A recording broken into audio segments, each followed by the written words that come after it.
All right, so we have gone through Zoom, we've gone through Facebook, we finally got everyone on board, and we're live here on Facebook, and this webinar is with ourselves at my back relief clinic, and we're with Benchmark coach James Broom, and we're going to talk about the 5 different ways to get motivated during a time like this. Yeah, so I don't know about you, but routine's been really off.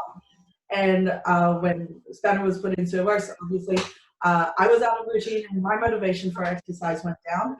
So James here at Benchmark is here to talk about 5 different ways that we can get back into exercise in a smart way, where we're not necessarily overloading ourselves. So with anyone that's online, feel free to comment in the section below if you have any questions for James. We'll try to answer it by the end of this webinar. And give us some thumbs ups and some hearts if any of this does resonate with you. Yeah? All right, James. So tell us a little bit about you first, and we'll get into the first strategy. Okay, so I'm one of the coaches and owners at Benchmark Canterbury. Me, myself, and Mitch Parr, both coaches and owners. And ideally, what we're trying to provide everyone at Benchmark is we're trying to provide like a holistic approach to training. We train everyone from general population to athletes, and we apply the same approach, the same principles, the same methods to everyone that we train. Okay, like trying to make sure obviously they follow our training routines from day to day, and at the same time trying to work on them outside of the gym as well. And obviously, because of the situation at the moment, we've recently gone online. So we have the exact same approach, but now we're online. Awesome. So there's a few people online. Hey, Alan. Hey, Pam. Hey, Bill. Hey, Ressi. Thanks for joining us. So with the online community, obviously we're having a situation where we're gonna have to almost self-motivate us. So James, what's our first strategy on trying to get active during a time like this? I think like the best thing to talk about first is that rather than strategy is like what is motivation, right? Like I feel like motivation is such a broad term. Like it could mean anything. People it's kind of like if anything, it's a scale as well. You can be completely unmotivated to do something, or you can be, some people are more likely as well to be like very motivated and easily motivated. But I think the most important thing for people to understand about motivation is it's about consistency, and it's about continuously building habits first, and routines, and the willpower, if anything, to do things that they know, goal-orientated things that people know are going to improve them in the long run, right? So that brings to like also is why are people motivated, right? And that's like mostly is chemicals in the brain. It's like your dopamine, serotonin, endorphins, and all these things get increased with training as well. So training can have like a nice like snowball effect. You train once, just like, and I mean like, this is getting onto my the first point of motivation is just doing something, like just starting, like however small it is, however small your first session might be, if you're unmotivated, or if you are a more motivated person trying to add more, however small it can be, just making a little step first, and then afterwards, and I think this is the really important point afterwards, is then to celebrate that you did something extra that day or that minute. To be like, and the celebration, I mean like pat yourself on the back, like note it down in a journal or tick it off on like something that you're tracking yourself from day to day, because achieving a goal is like a big dopamine rush. So if you can be to yourself, hey, well done to myself for doing this, and share it with people, which is so important, having a community and people around you to share it with people, so then they can come back at you again with, hey, well done, you did that, well done, you did that. And you hear 3-4 people say that, and I guarantee you, like the next time round, the next day you wake up, it's just a little bit easier to do that same thing. And then you just scale it up. You go, okay, this week I'm just going to stay easy. Next week I'm going to do things a little bit more. Okay. So that'd be like my first big point is just do something, however small it may be, towards your goals and where you want to be and who you want to be in the future. Yeah, I think that's a massive point, because a lot of times, I don't know about you, but a lot of people don't like taking small steps. They just see an end goal and they're like, hey, I want abs right now. And going back to just small steps first, and not even going to a point where you're just going to injure yourself. Because sometimes I've met patients that they want to exercise and their first session is 3 hours. And those small steps, they didn't take those steps to get to that point where, hey, you might have been like that 5 years ago, but you've had a little bit of a break. Let's just go into it small. And as human beings, I feel like we don't like celebrating ourselves. I like celebrating other people just naturally, but sometimes we don't like celebrating ourselves and our own achievements. And like you said, it releases all those good hormones, and those good hormones almost makes us want to keep doing it and keep doing it. I know eventually I got addicted to exercise, and it's not a bad thing to be addicted to, I don't think, but it's a pretty good addiction on the scale of addictions. Kind of hormones for that, yeah. So I think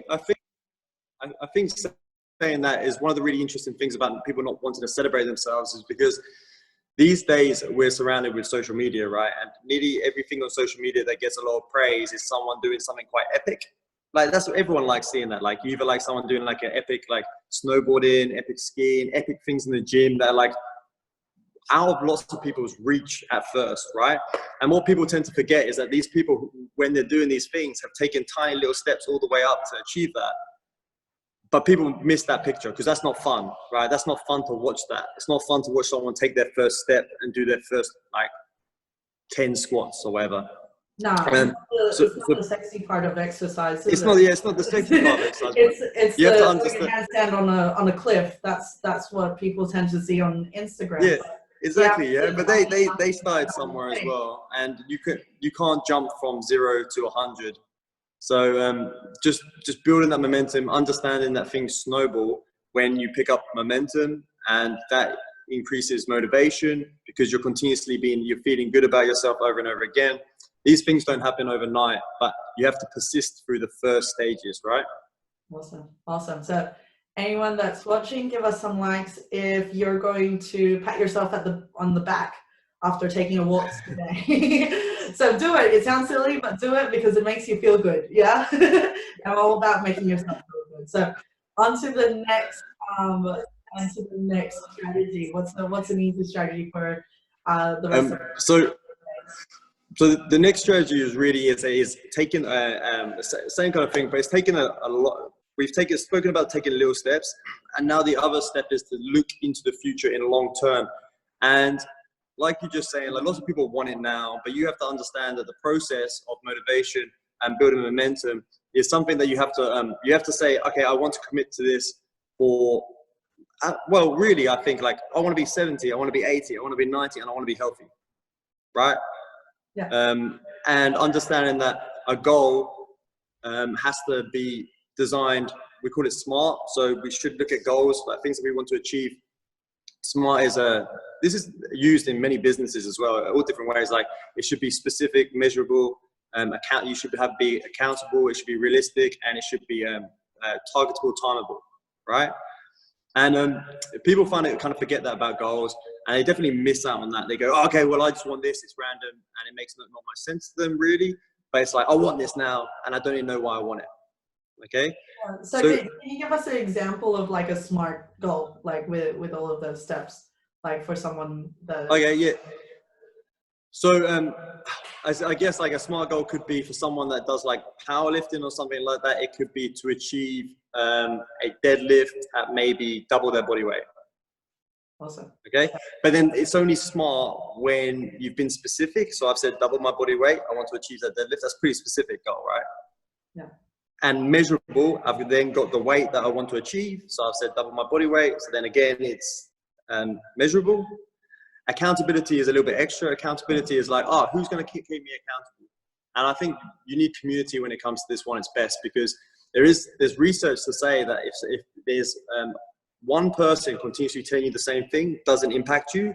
But if you have 3-4 people once tell you the same thing, it's very impactful.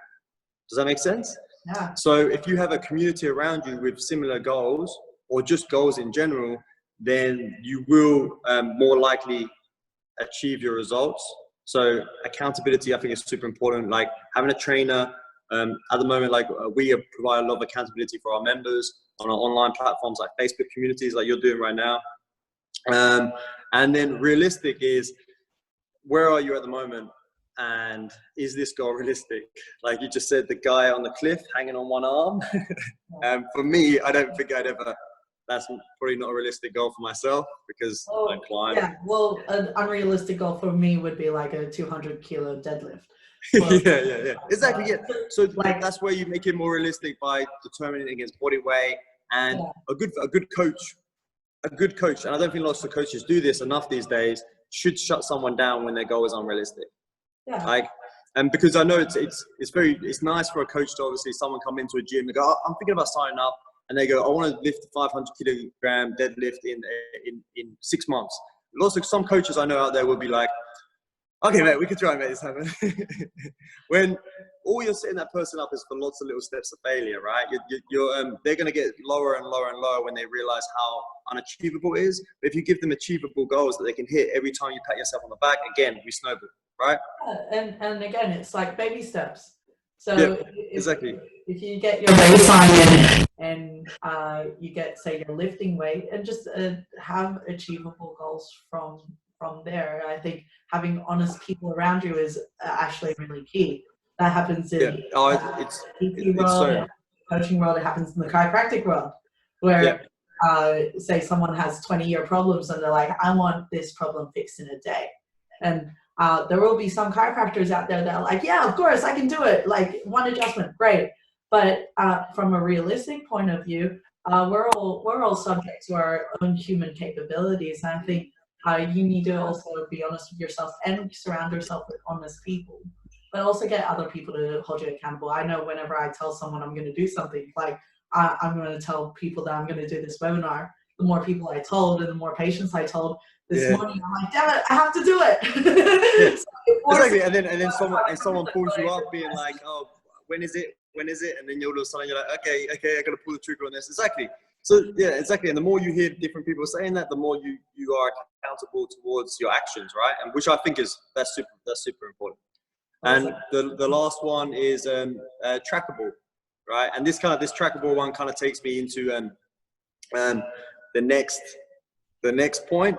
Yeah. And this is building habits. Okay, like so we said, like little steps pave the way, but being able to say to yourself, okay, I want to build habits to create goals is so important. And I mean, like so often with ourselves as coaches, where we actually don't see people putting to implement the basics enough. Like, and the basics are so important. Like, and the basics can be just do something that is like aerobic or anaerobic, some fitness that day. Make sure you're getting sleep. Make sure you're drinking water. And I would love to see more people like take into account that they want to build these quality habits. I can definitely say that after being like coaching for years and years, that I'm lucky that I've built really good habits. So for me to be healthy and train is very easy. It feels weird not to. Yeah. So I think it's so important that people, and there's a lot of stuff out there to say how long it takes a habit to be made. But honestly, if you just track a habit over a month or period, very little things, maybe 5-6 little things, then I really think that people can make massive differences. Like, drink a glass of water every hour, or be conscious about water every hour. Especially when it comes to training, we think a lot at the moment how much everything's changed. And talking about that kind of momentum and snowball is we have something we call NEAT in training, which is your non-exercise activity thermogenesis, which really just means like how much calories you burn and how much you do during the day. Yeah, like outside of exercise. And we're seeing a lot now that people, if you're working at your desk and you're at home, lots of people complain about neck pain.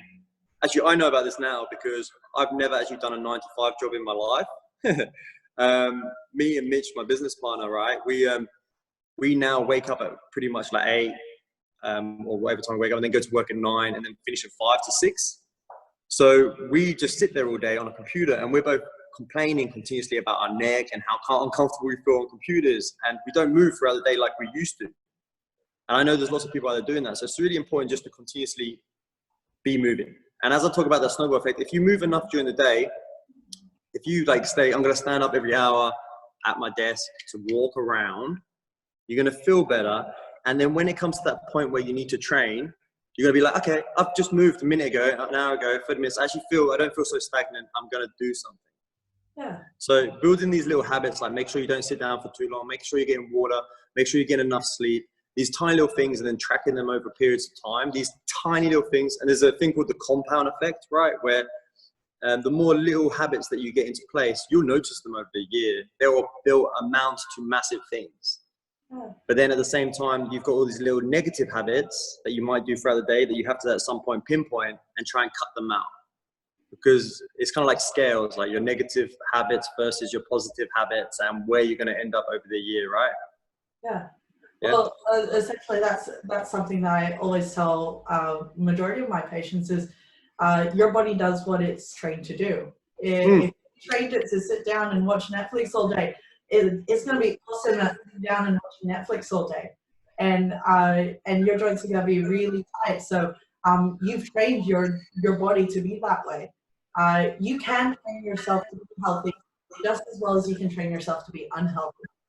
So it's all about, you can have habits, but make sure that they're good ones as well. Yeah. Or at least like allow yourself some little bad habits, as long as the overall effect is good habits, right?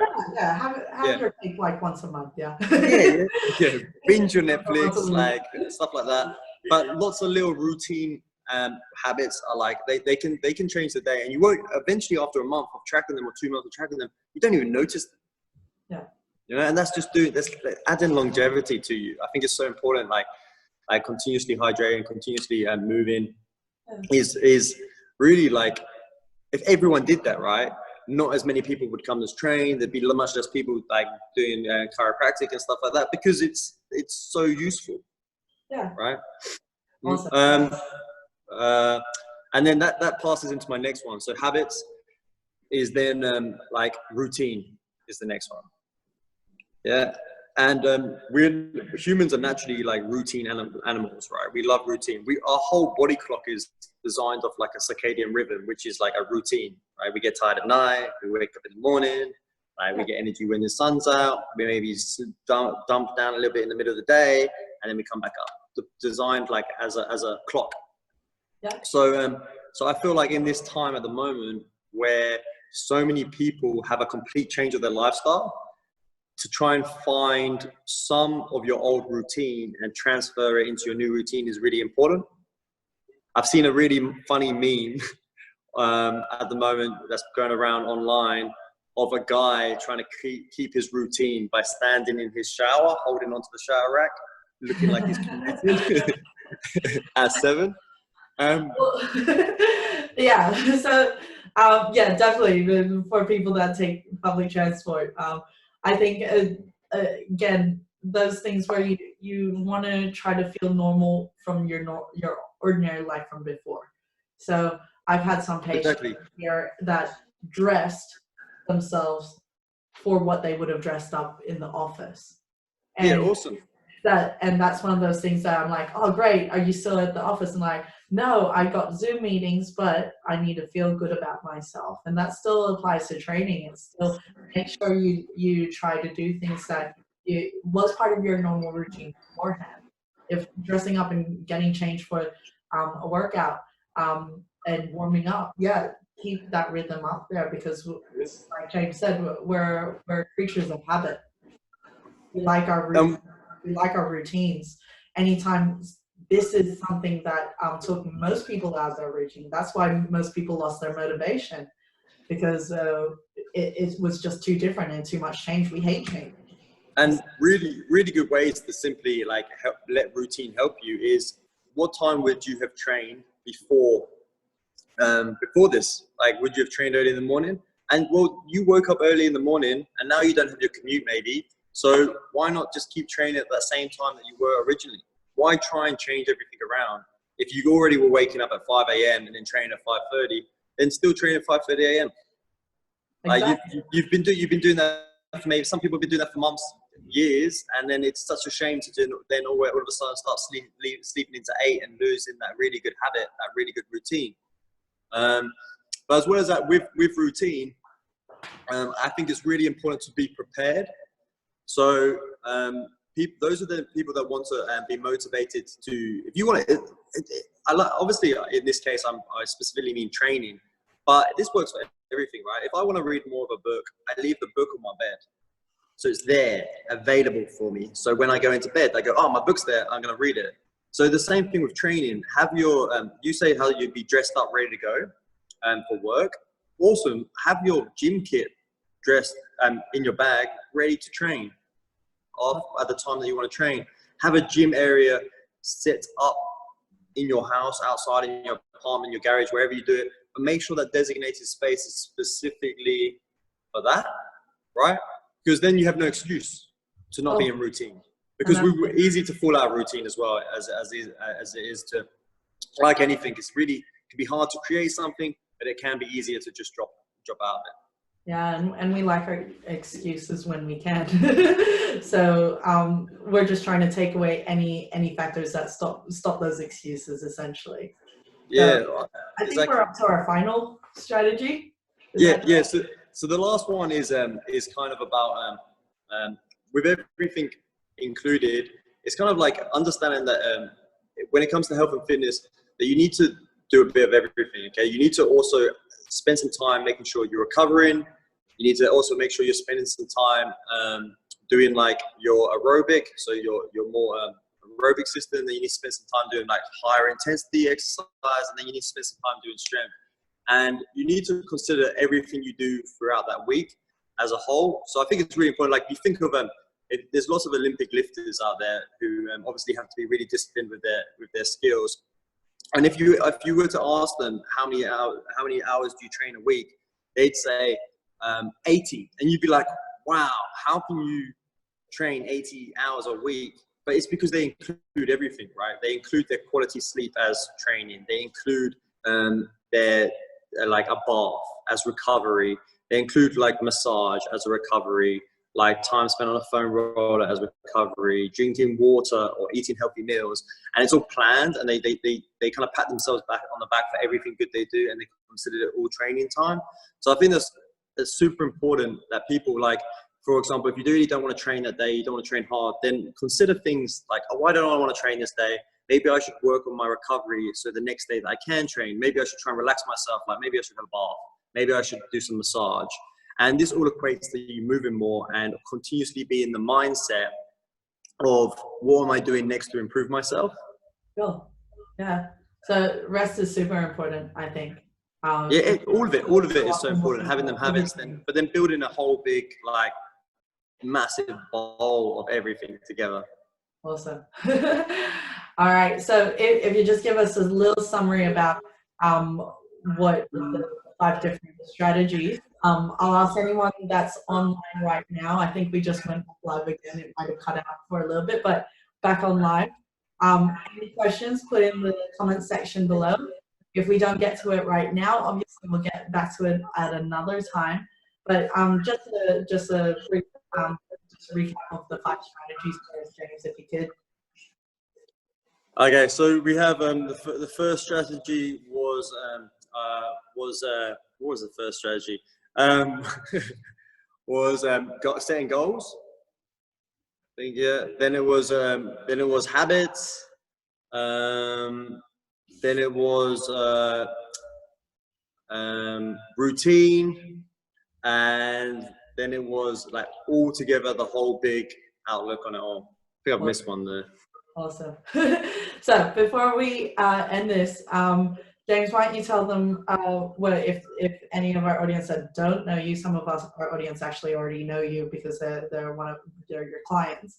But if there's anyone out there that is interested in your training style and how you guys respect the body quite a bit, and how you guys train, and you train for the good of a lifelong kind of health of the body, rather than just the short-term type of quick fixes and trying to get you strong.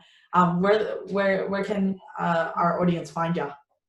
Cool. So at the moment we have an online program, and that online program covers everything. So it'll teach you how to recover, it'll teach you how to breathe, it'll teach you how to do mobility, it'll give you strength days, it'll give you aerobics, so heart health days, and it'll give you anaerobic days, and that all can be found on our website, and that's benchmarkcanterbury.com. Or if you want any more advice at all on any of this stuff, you can email us at info@benchmarkcanterbury.com. Awesome. And just because I'll post the whole video up here on our Facebook page, just in case anyone did miss it. But I'm sure James will put his links down at the comments section below if anyone wants to follow up with James. But I hope you guys found it informative. I hope you found this helpful. Hope you guys are going to give yourself pats on the back after this for doing your small little exercises. If that's all the questions, no questions coming in, we'll see you guys for our next webinar. All right.